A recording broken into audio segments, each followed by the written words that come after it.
Was tun wir, wenn das Kind ständig schnarcht? Das Schnarchen beim Kind kann unter Umständen auch richtig gefährlich sein.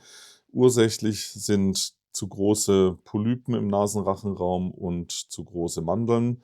Das führt dann dazu, dass auch das Schlucken nicht richtig funktioniert. Und wenn wir uns selber mal die Nase zuhalten und beim Abendessen versuchen, einen Schluck der entweder was zu essen oder zu trinken runterzuschlucken, es geht kaum.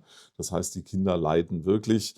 Es erfordert eine vernünftige Diagnostik. Da gehen Sie dann bitte zum Kinderarzt oder zum HNO-Arzt oder folgen uns weiter auf unserem Kanal.